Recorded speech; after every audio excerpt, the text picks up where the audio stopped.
Hello friends, CTET exam का PYQ है। ये जनवरी 2024 में लिए गए एग्जाम का क्वेश्चन है। हम लोग 45 नंबर तक देख चुके थे, अब 46 नंबर का देखेंगे। The child marriage restraint act was passed in 1929। According to this act, what was the respective minimum age approved for marriage for man and women? Option 20 years and 18 years. Second option 18 years and 16 years. Third option 21 years and 18 years. Option 4 17 years and 15 years. Hindi में देखेंगे कि 1929 में बाल विवाह निषेध अधिनियम पारित किया गया। इस अधिनियम के अनुसार पुरुष तथा महिला के लिए शादी की न्यूनतम आयु क्रमशः कितनी रखी गई? तो ऑप्शन में दिया गया है कि 20 वर्ष तथा 18 वर्ष। ऑप्शन 2 में है कि 18 वर्ष तथा 16 वर्ष। ऑप्शन 3 में है 21 वर्ष तथा 18 वर्ष।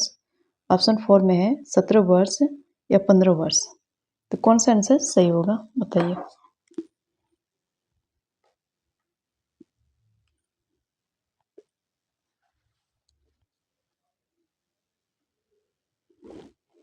तो कौन सा आंसर सही होगा फ्रेंड? 46 का 2 नंबर 18 वर्ष 18 वर्ष और 16 वर्ष ना, 18 ईयर्स एंड 16 ईयर्स। तो जो क्या कहते हैं, मैन का कितना 18 ईयर्स और वुमेन का कितना 16 ईयर्स। तो ऑप्शन नंबर 2 का सही होगा। 46 का आंसर क्या हो जाएगा friend? 2।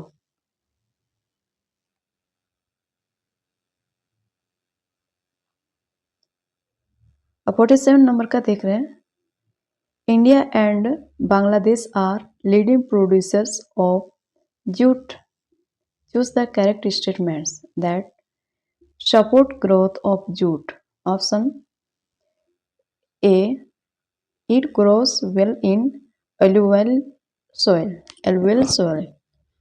Option B, it requires a high temperature. Option C, it requires low temperature. Option B में क्या था फ्रेंड कि it requires high temperature, और ऑप्शन C में it requires low temperature and low rainfall. Option D में है कि it requires heavy rainfall and humidity. तो इसमें जो स्टेटमेंट दिया गया है ABCD का, तो इसमें से कौन सा होगा? तो देखिए, choose the correct option. Option number 1 का ABC होगा सही, ABC आर करेक्ट, एंड 2 का ABD आर करेक्ट, थर्ड का BCD आर करेक्ट, 4 का ACD आर करेक्ट। हिंदी में देखेंगे कि भारत और बांग्लादेश पटसन जूट के अग्रणी उत्पादक देश हैं। पटसन की वृद्धि को बल प्रदान करने वाले कथन का चयन कीजिए। फर्स्ट में इसका जो कथन दिया गया है, ये जलोढ़ मृदा में अच्छे ढंग से विकसित होते हैं, इसे उच्च तापमान की आवश्यकता होती है।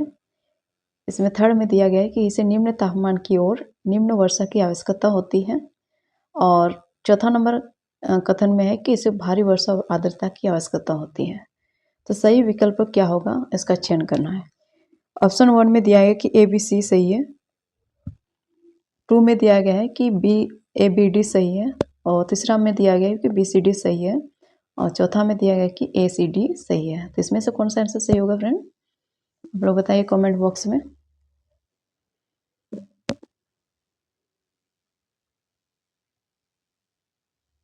आप अपना आंसर जरूर दिया कीजिएगा, ठीक है। तो इसमें कौन सा आंसर हो जाएगा फ्रेंड? इसमें भी 2 वाला सही है, ठीक है।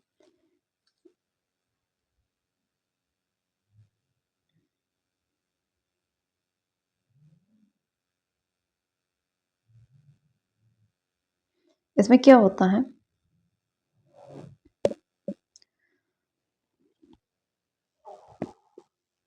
इसमें क्या होता है, 2 वाला आंसर सही है ना। ये जलोढ़ मृदा में अच्छे ढंग से विकसित होते हैं। जो जूट होता है ना, ये जलोढ़ मृदा में अच्छे ढंग से विकसित होता है। बी में दिया गया कि इसे उच्च तापमान की आवश्यकता होती है, और थर्ड में दिया गया है, थर्ड में क्या है कि इसे निम्न तापमान की ओर निम्न वर्षा की आवश्यकता होती है, ठीक है। इस प्रकार से ऑप्शन नंबर 2 सही हो गया। A1 2 3 ABD, सॉरी AC वाला नहीं होगा, D वाला होगा, ठीक है, ये वाला गलत है। इसे निम्न तापमान की और निम्न वर्षा की आवश्यकता नहीं होती, बल्कि इसे भारी वर्षा और आर्द्रता की आवश्यकता होती है। तो थर्ड वाला ऑप्शन सही गलत है, ये वाला गलत है, लेकिन 1 2 4 सही है, ABD। ये जलोढ़ मृदा मैचेटान से विकसित होता है और इसे उच्च तापमान की आवश्यकता होती है। और चौथा में इसे भारी वर्षा और आर्द्रता की क्या होती है, आवश्यकता होती है। तो इस प्रकार से 1 2 और 4 वाला सही हो गया। देखिए इसका कोई सॉल्यूशन में है। देखिए ये किस प्रकार का जूट का पौधा है, ठीक है, जूट का। देखिए भारत और बांग्लादेश जूट पटसन के अग्रणी उत्पादक हैं। ये दोनों देश विश्व स्तर पर जूट का उत्पादन और निर्यात करते हैं, ठीक है, भारत और बांग्लादेश हैं। और गंगा डेल्टा जैसे भौगोलिक लाभ इनके प्रभुत्व में महत्वपूर्ण योगदान करते हैं। और जूट के प्रमुख उत्पादक भारत बांग्लादेश दुनिया में जूट के शीर्ष 2 उत्पादक देश हैं, ठीक है। तो दुनिया की बात करें तो भारत और बांग्लादेश दुनिया में जूट के सबसे ज़्यादा उत्पादन करने वाले देश हैं। और मुख्य उत्पादन की बात करें तो भारत में पश्चिम बंगाल, बिहार, असम, उड़ीसा और मेघालय जैसे राज्य जूट के प्रमुख उत्पादक हैं। और निर्यात की बात करें तो बांग्लादेश कच्चे जूट का सबसे बड़ा निर्यातक है, जबकि भारत कच्चे जूट और जूट से बनी वस्तुओं जैसे कि बोरा हो गया, जैसे रस्सियाँ हो गई, जैसे कालीन हो गया, ये सारी चीज़ों का उत्पादक है और ये निर्यात में दूसरे स्थान पर है, ठीक है। तो पहले स्थान पर बांग्लादेश और दूसरे स्थान पर भारत है। अब 48 नंबर का क्वेश्चन देखते हैं। Winds blow dry leaves down the pavement. Pavement क्या है, pavement. How do winds blow. तो इसमें क्या दिया गया है, फर्स्ट में है मोमेंट फर्स्ट में दिया गया moment of air from high pressure area to low pressure area, ठीक है। टू में दिया गया है कि moment of air from low pressure area to high pressure area. Third में दिया गया है मोमेंट ऑफ कंडेंस्ड एयर। और फोर्थ में दिया गया कि moment of planets and animals. तो इसमें हिंदी वाला देख लेते हैं कि पवन सड़क पर गिरी सूखी पत्तियों को उड़ाती है और पवन जैसे कैसे बहती है, कि पवन सड़क पर गिरी सूखी पत्तियों को उड़ाती है, पवन कैसे बहती है। तो इसका ऑप्शन डी में दिया गया है कि उच्च दाब क्षेत्र से निम्न दाब क्षेत्र की ओर वायु की गति होता है। 2 में दिया गया कि निम्न दाब क्षेत्र से उच्च दाब क्षेत्र की ओर वायु की गति होता है। थर्ड में दिया गया कि संगणित वायु की गति होता है। या 4 में दिया गया कि पौधों और जीव जंतु की गति होता है। तो इसमें कौन सा आंसर सही होगा,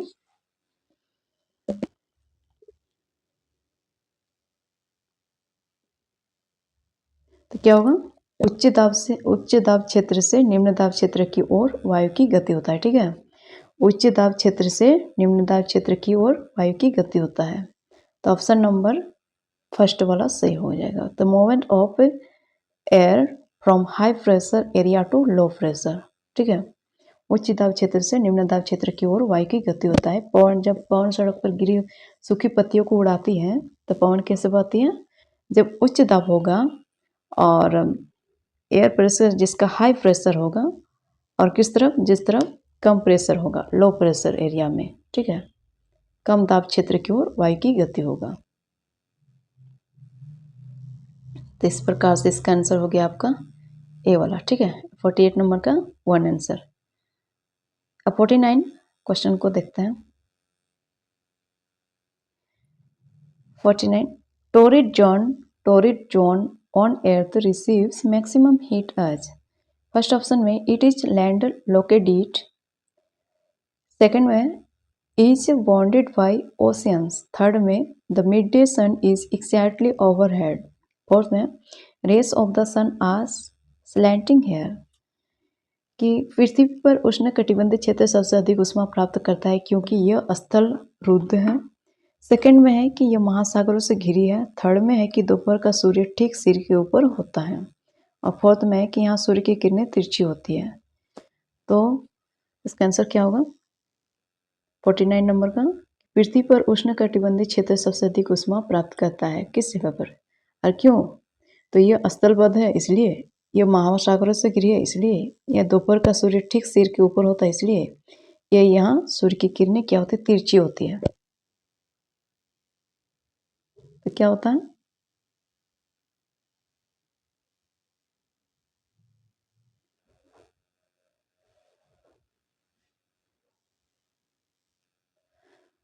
आप लोग को एक चित्र याद है ना,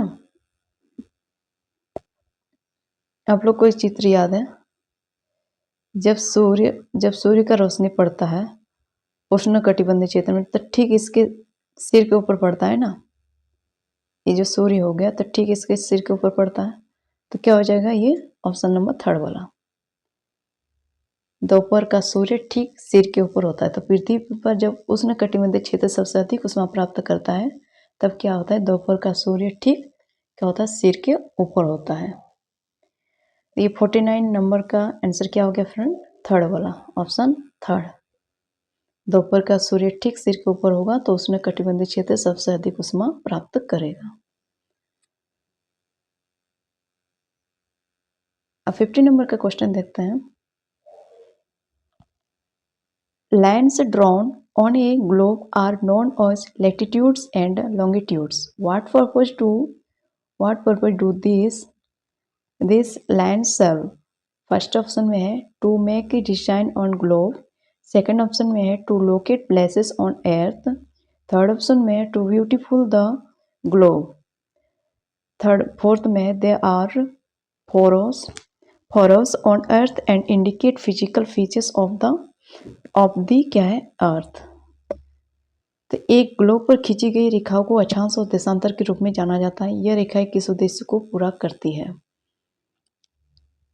ग्लोब पर ऑप्शन में दिया गया है कि ग्लोब पर डिजाइन बनाने के लिए, पृथ्वी पर स्थानों को ढूंढने के लिए, ग्लोब को सुंदर बनाने के लिए ये पृथ्वी पर हर रेखाएं हैं तथा पृथ्वी की भौतिक विशेषताओं को इंगित करता है। तो इसमें से कौन सा आंसर सही होगा फ्रेंड।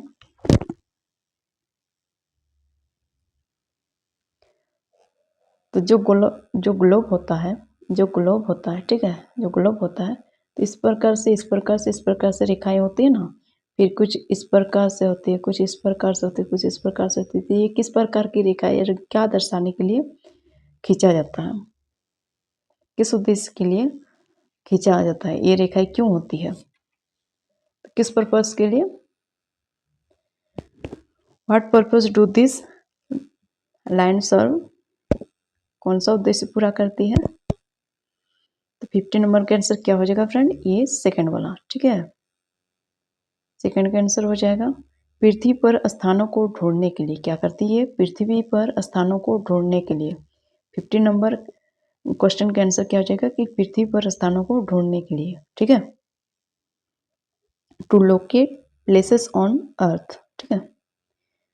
ये रेखाएं क्या करती है कि पृथ्वी पर जो स्थान है ना उसको ढूंढने के लिए लोकेट लोकेशन दर्शाता है। और आगे देखेंगे 51 नंबर का, which one of the following is not true regarding Hindustan Socialist Republican Association HSRA। Choose the correct option. One का है भगत सिंह एंड हिज क्या है कमरेड्स फाउंडेड दिस ऑर्गेनाइजेशन।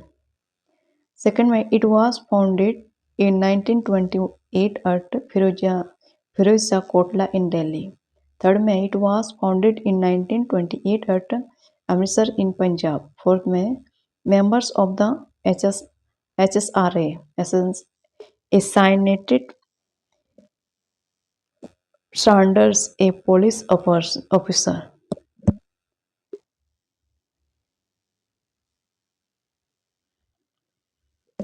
तो क्या है फ्रेंड कि Hindustan socialist Republican association HSRA के बारे में निम्नलिखित में से कौन सा कथन सही नहीं है। तो सही विकल्प का चुनना है।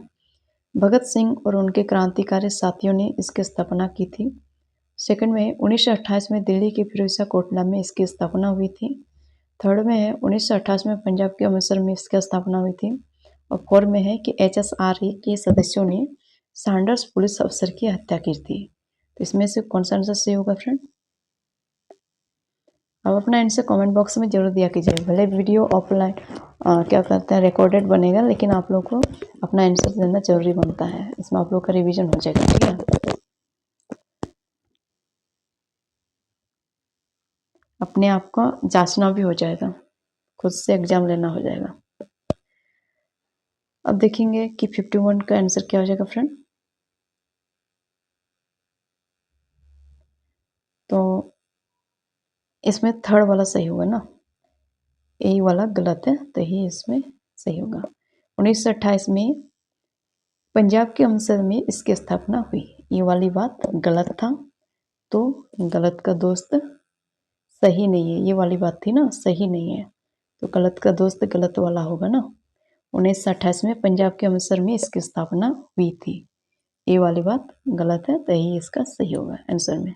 पूछा ही नहीं है, ठीक है, पूछा ही नहीं वाला ऑप्शन था ना, ये वाली चीज ध्यान में रखना पड़ता है एग्जाम में। नॉट ट्रू, इंग्लिश में नॉट ट्रू। 51 का आंसर क्या हो गया फ्रेंड, थर्ड नंबर। अब 52 का देखते हैं। Read the assertion A and reason carefully. Assertion: the Mahalwari settlement for revenue collection was introduced by Holt Mackenzie. Reason: the charge of collecting the revenue and paying it to the company was given to the village headman rather than the zamindar. Choose the correct option of the following. First में है both A and R true and R explain A. Second में both A R and true but R does not explain A. Third में है A is true but R is false. Fourth में है A is false but R is true.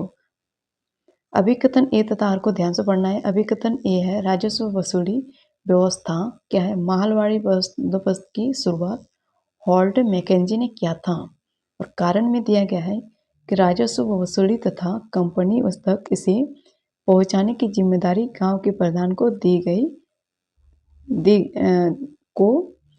गई न कि जमींदार को। तो गांव के प्रधान को नहीं दी गई बल्कि किसको, गांव के जमींदार क्या है, गांव के प्रधान को दी गई, गांव के प्रधान को दी गई न कि जमींदार को। जमींदार को नहीं दिया गया बल्कि किसको दिया गया था, गांव के प्रधान को।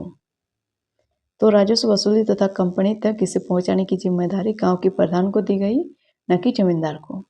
देखिए फ्रेंड, ये छोटी सी बात को लेकिन कितना घुमा देता है ना, यही सब चीज ध्यान में रखना पड़ता है एग्जाम में। तो इसका आंसर क्या हो जाएगा, सॉरी इसका ऑप्शन देख रहे हैं कि निम्नलिखित में से सही विकल्प क्या है। फर्स्ट में दोनों ए आर सही है तथा आर ए की सही व्याख्या करता है। सेकंड में दोनों ए एवं आर सही है तथा आर ए की सही व्याख्या नहीं करता है। थर्ड में ए सही है किंतु आर गलत है। फोर्थ में ए गलत है किंतु आर सही है। इसमें से कौन सा आंसर सही होगा फ्रेंड, 52 का। तो सेकंड वाला सही है, ठीक है।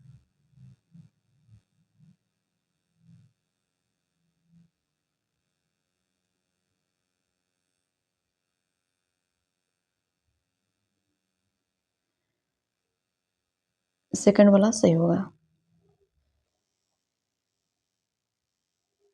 इसमें क्या है, जो व्यवस्था है, राजस्व वसूली व्यवस्था है, माहलवारी बंदोबस्त की शुरुआत हॉल्ट मैकेंजी ने किया था, ये वाली बात सही है।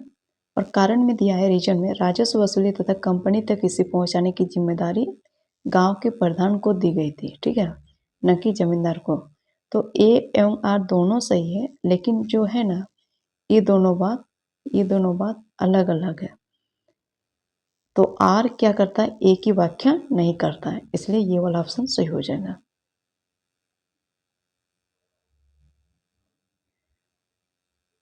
तो 2 नंबर इसका आंसर आना।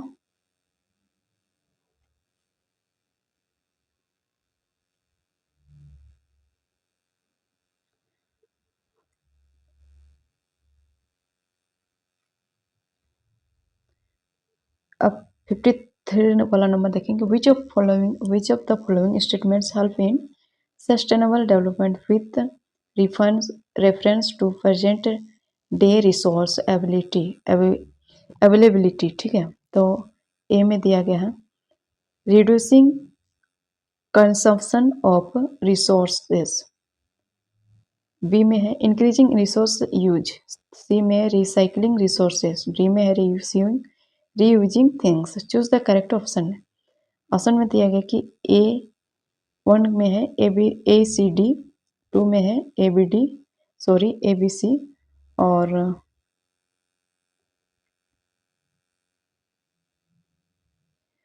थर्ड में है बी सी डी, फोर्थ में ए बी डी।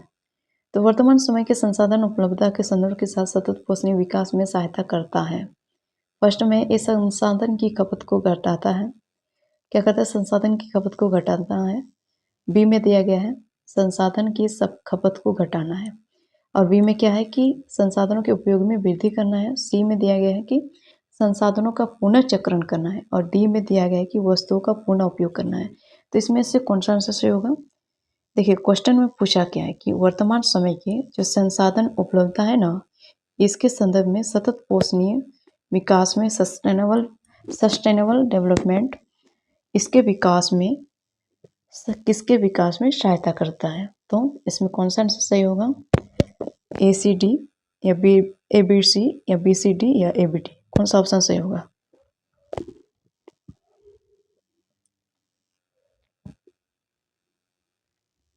तो 53 का कौन सा आंसर सही होगा? फर्स्ट वाला, ठीक है, ए सी डी। संसाधन की खपत को घटाना, जो संसाधन है उसकी खपत को घटाना है, और जो संसाधनों के उपयोग में वृद्धि करना है। जो संसाधन है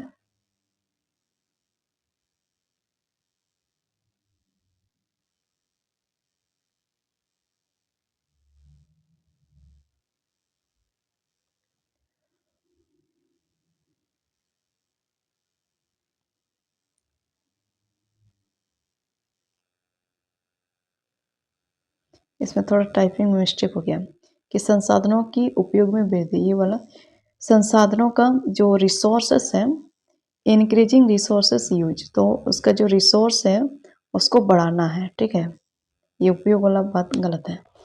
तो संसाधनों का जो रिसोर्स है उसको बढ़ाना है, उसका स्रोत को बढ़ाना है, फिर संसाधनों का क्या करना है, सॉरी इसमें मिस्टेक हो गया। देखिए,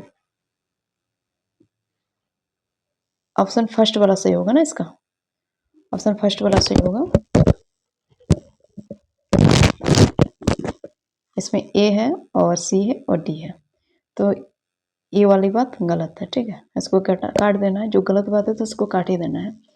तो देखिए, सीटेट में एनालिसिस, क्वेश्चन एनालिसिस करना बहुत ज़रूरी बनता है, इसलिए जो गलत वाला होता है ना तो उसको पहले ही मार्क कर देना चाहिए। इससे क्या होता है, और आगे पढ़ने में मदद मिलती है और सही आंसर खोजने में सहायता करती है, ठीक है। तो देखिए, जो संसाधन की खपत है उसको घटाना है, और जो संसाधनों का पुनर्चक्रण है उसको बढ़ाना है, और वस्तुओं का पुनः उपयोग करना है, ठीक है। तो ए सी डी सही हो जाएगा, ए सी डी सही हो जाएगा 53 का 1 नंबर आंसर। अब देखेंगे हम लोग 54 का। Periya Puranam a Tamil work informs us about home. First में किंग्स एंड क्वींस, 2 में स्कॉलर्स एंड पोएट्स, थर्ड में ordinary man and women, fourth में सोल्जर्स एंड मिलिट्री जनरल्स। तो पेरियार पूर्णम एक तमिल कृत हमें किसके बारे में जानकारी देता है? फर्स्ट में है राजाओं एवं रानियों के बारे में, सेकंड में है विद्वानों और कवियों के बारे में, थर्ड में है कि साधारण पुरुष और महिलाओं के बारे में, और फोर्थ में है सिपाहियों और सैन्य जनरलों के बारे में। तो कौन सा ऑप्शन सही होगा फ्रेंड, बताइएगा आंसर। अब हमने आंसर गिनते हुए चलिएगा, ठीक है, तो पता चलेगा ना कितना आंसर सही है। तो 54 नंबर का आंसर कौन सा वाला हो जाएगा? तो पेरियार पूर्णम क्या है? एक तमिल कृत, क्या है फ्रेंड, ये तमिल कृत है, और ये किसके बारे में जानकारी देता है? तो किसके बारे में जानकारी देता है फ्रेंड? तो ये साधारण पुरुष और महिलाओं के बारे में, साधारण पुरुष और महिलाओं के बारे में पेरियार पूर्णम एक तमिल कृत से हमें पता चलता है, साधारण पुरुष और महिलाओं के बारे में ना, पेरियार पूर्णम। 54 का थर्ड नंबर आंसर हो गया। अब हम लोग देखेंगे 55 का। What makes on objects or substance a resource? Substance a resource. Substance a resource क्या हो जाएगा? फर्स्ट नंबर ऑप्शन में है प्यूरिफिकेशन, सेकंड में है यूटिलिटी और यूजेबिलिटी, थर्ड में है एक्सट्रैक्शन, फोर्थ में है डिस्कवरी ऑफ ऑब्जेक्ट। इसमें दिया गया कि क्या चीज़ किसी वस्तु या पदार्थ को संसाधन बनाती है, उसका शुद्धिकरण या उसका उपयोगिता अथवा प्रयोज्यता, थर्ड में इसका निष्कर्षण या चौथा में वस्तु की खोज। तो देखिए इसमें ना आप थोड़ा सोचिएगा तो आप अपने से आंसर लगा सकते हैं इसमें, ठीक है। अगर कोई संसाधन है, ठीक है, अगर कोई संसाधन है, कोई रिसोर्स है, अगर कोई रिसोर्स है तो किस लिए उसका किस लिए वो संसाधन बनाती है। अगर कोई चीज़ है तो वो किस प्रकार से वह संसाधन बनाती है, तो हम लोग किस प्रकार से, क्या उसका शुद्धिकरण से हमें संसाधन मिल जाएगी, उसके शुद्धि होने से क्या हमें संसाधन मिल जाएगी, फिर उसको निष्कर्षण उसको साफ सुथरा करके मिल जाएगा, या फिर उसका खोज करके मिलेगा, नहीं मिलेगा ना। तो जब तक हमें क्या करना है, जब तक वो हमारे लिए उपयोगी ना हो और ना ही हमारे लिए प्रयोजन में लगाया जाए तो हमारे लिए संसाधन नहीं बन सकता है। तो वो कैसा होना चाहिए, हमारे लिए उपयोग हो और फिर हमारे प्रयोज्यता, फिर हमारे प्रयोजन में लगाया जा सके। तो ऐसे चीज़ों को हम लोग क्या बोलेंगे, संसाधन। और ये क्या बनाती है, संसाधन, ठीक है, ये हमारे लिए संसाधन बनाती है। तो ये इसका आंसर क्या हो गया फ्रेंड, सेकंड वाला,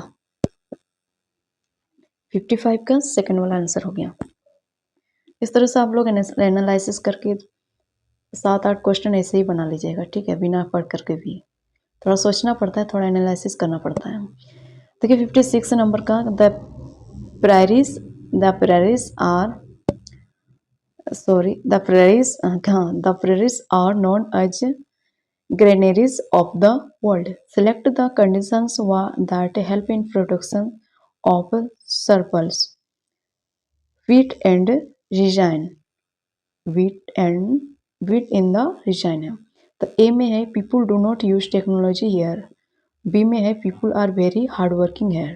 सी में है scientific methods of cultivation are used here.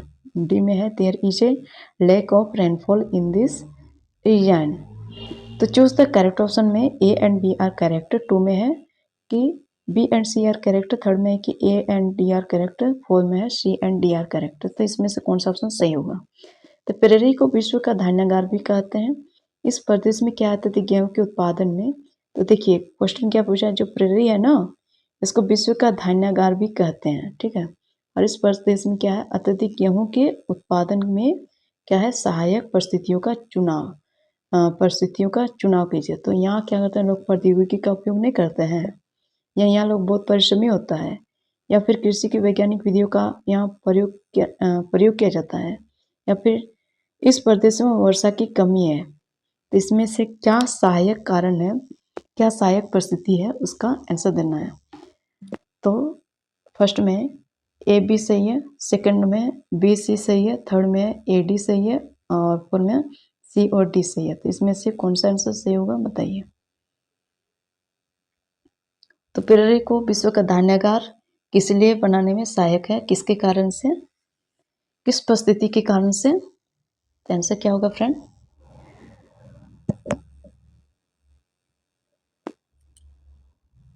तो इसका आंसर क्या हो जाएगा, ट्रू वाला, बी और सी सही है। तो यहाँ पर लोग क्या है, बहुत परिश्रमी होता है, फिर यहाँ पर क्या है, कृषि की वैज्ञानिक विधियों का यहाँ प्रयोग किया जाता है। तो सेकंड वाला आंसर सही है, 56 का 2 नंबर। यहाँ लोग बहुत परिश्रमी होता है, कृषि की वैज्ञानिक विधियों का क्या करता है, यहाँ प्रयोग किया जाता है। तो 56 का क्या हो जाएगा, 2 नंबर आंसर सही है।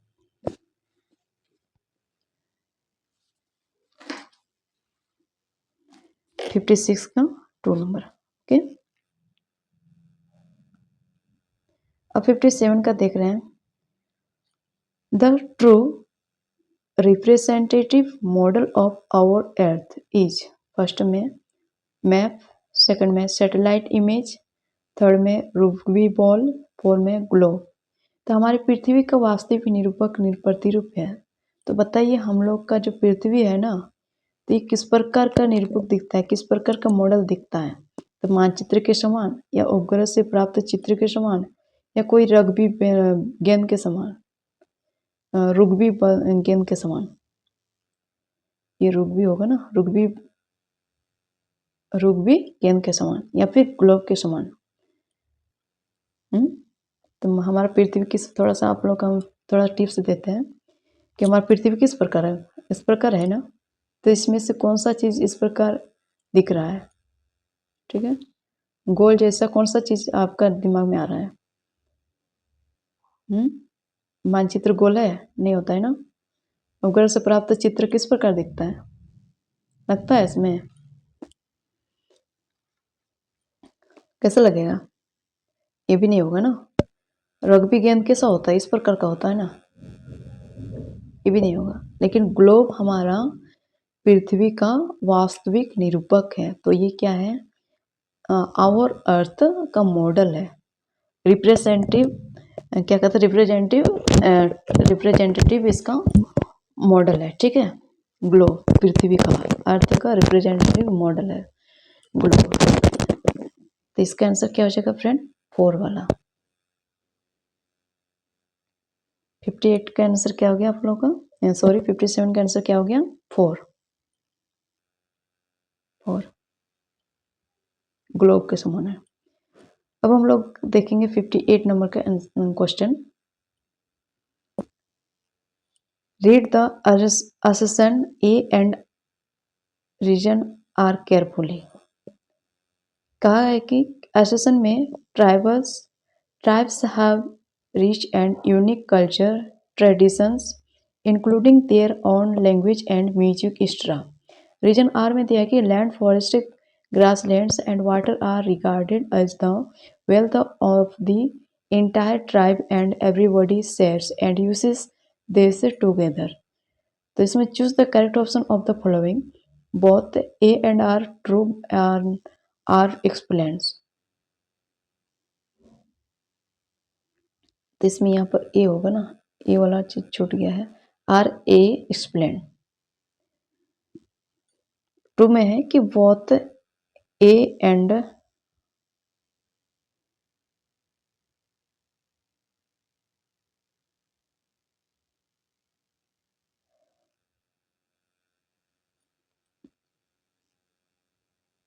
दो जगह टाइप हो गया, both A and R true but R does not explains ए।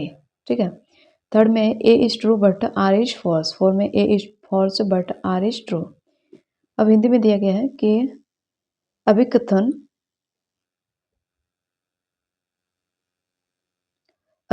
ए तथा आर को ध्यान से पढ़ना है। अभिकथन ए में जनजातियों की उनकी सांस्कृतिक परंपराएं, जिनमें उनकी भाषा तथा संगीत भी शामिल है, बहुत समृद्ध तथा विशिष्ट होता है। ठीक है।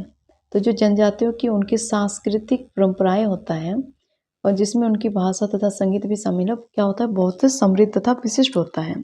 और कारण क्या है कि जमीन, जंगल, घास के मैदान तथा पानी पूरे कुनबे की संपत्ति मानी जाती है और जिनका उपयोग क्या होता है? सभी एक साथ मिलजुल कर क्या करते हैं? मिलजुल कर करते हैं। ठीक है, जिनका उपयोग सभी लोग क्या करते हैं? एक साथ मिलजुल कर करते हैं। तो इसमें से सही विकल्प क्या होगा कि ए और आर सही है तथा आर ए की व्याख्या करता है। दोनों ए एवं आर सही है तथा ए आर की ए व्याख्या करता है। इसमें ए हो जाएगा।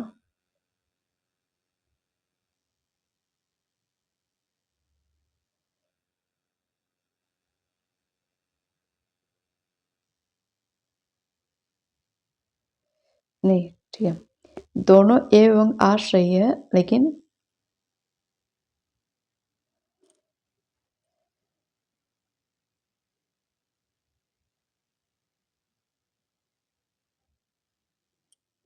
ये वाला की वाला इस जगह से टाइपिंग एरर हो गया कैसे?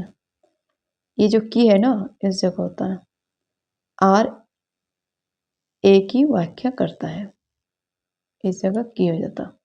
ठीक है, आर ए की व्याख्या करता है, इस जगह होता। तो दोनों कथन ए एवं आर सही है तथा आर ए की व्याख्या करता है, ये वाली बात होती है। थर्ड में है कि ए सही है किंतु आर गलत है, फोर में ए गलत है किंतु आर सही है। तो इसमें से कौन सा सही होगा बताइए।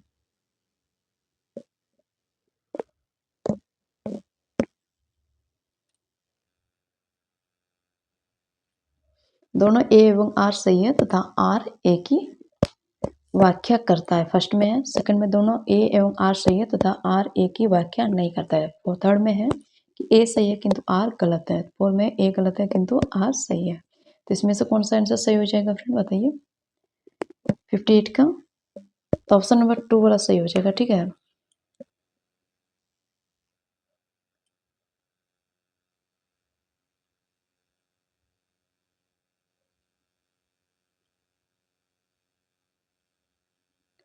क्या कहा गया है कि जनजातियों की उनकी सांस्कृतिक परंपराएं जिसमें उसकी जो भाषा होता है तथा संगीत भी है, वो क्या है, बहुत समृद्ध तथा विशिष्ट होता है, ठीक है। और कारण में क्या है कि जमीन जंगल घास के मैदान तथा पानी पूरे कुनबे की क्या होती है, संपत्ति मानी जाती है, जिनका उपयोग सभी एक साथ क्या करते हैं, मिलजुल कर करते हैं। तो ये दोनों अपने अपने जगह पर सही है, लेकिन इसका जो वाक्य है ना वो सही नहीं है। ये ए वाला भी सही है और बी वाला भी, आर वाला भी सही है, यानी अभिकथन भी सही है और कारण भी सही है, लेकिन एक दूसरे का व्याख्या नहीं है, आर ए की व्याख्या नहीं करता है, ठीक है। ये वाला ऑप्शन सही हो जाएगा। अब 59 का आंसर, ये 59 का क्वेश्चन देखेंगे कि the diseases that spread from one person to another through water, food, air, etc. are called as genetic disease. Second में communicable disease. थर्ड में है acquired disease. फोर्थ में है congenital, क्या बोलते हैं, congenital diseases, ठीक है। तो इसमें से कौन सा डिजीजेस है, कौन सा डिजीज है बताना है। वे बीमारियां जो एक व्यक्ति से दूसरे व्यक्ति को जल, भोजन, वायु इत्यादि से फैलती हैं। तो इसमें से थोड़ा समझने का कोशिश है, अपने आंसर निकल जाएगा कि वे बीमारियां जो एक व्यक्ति से दूसरे व्यक्ति को जल, भोजन, वायु इत्यादि से फैलती है। तो देखिए क्वेश्चन पकड़ने का तरीका तो यही है, जल, भोजन, वायु इत्यादि से फैलती है तो उसको क्या कहेंगे, उसको क्या कहेंगे, कौन सी बीमारी, क्या डिजीज है।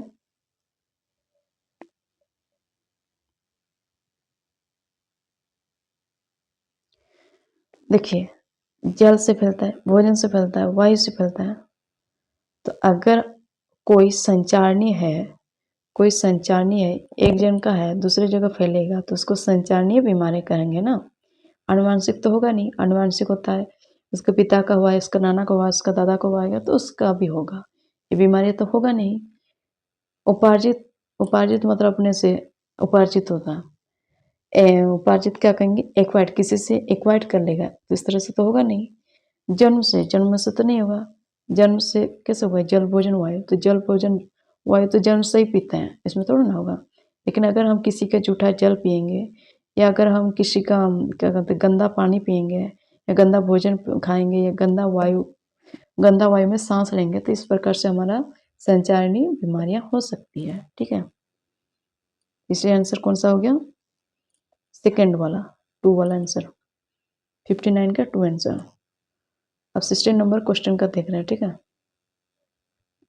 Read the assertion A and reason carefully. Assertion में है दादा भाई Naoroji, one of the great leader of Indian National Congress, never become the president of INC region. He was a businessman and क्या कहते हैं published settle क्या कहते हैं settled in London and for क्या है settled in London and for some time a member of the British Parliament. Choose the correct option of the following. First में both A and R true and R explain A. Both, second में both A and R true but R does not explain A. Third में है A is true but R is false, fourth में A is false but R is true. अभिकथन में कहा है कि ए तथा अभिकथन ए तथा कारण आर को ध्यान से पढ़ना है। अभिकथन में कहा है कि दादाभाई नौरोजी को, क्या दादाभाई नौरोजी जो कि भारतीय राष्ट्र कांग्रेस के बड़े नेता थे, कभी भी भारतीय राष्ट्र कांग्रेस के अध्यक्ष नहीं बने। ठीक है। कारण में कि ये व्यवसायी और प्रचारक थे, वे लंदन में रहते थे और कुछ समय के लिए ब्रिटिश संसद के सदस्य भी रहे। और जो इसका विकल्प दिया है चुनने के लिए, तो इसमें देखना है कि ए तथा आर सही है किंतु तथा आर ए की सही व्याख्या करता है। आर ए का सही व्याख्या करता है। दोनों ए तथा आर सही है तथा आर ए का सही व्याख्या नहीं करता है। थर्ड में ए सही है किंतु आर गलत है। फोर में ए गलत है किंतु आर सही है। तो इसमें से कौन सा आंसर सही हो जाएगा?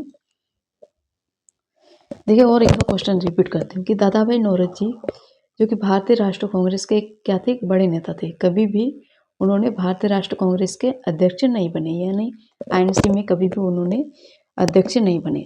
और उसका कारण क्या था कि वो व्यवसायी और प्रचारक था।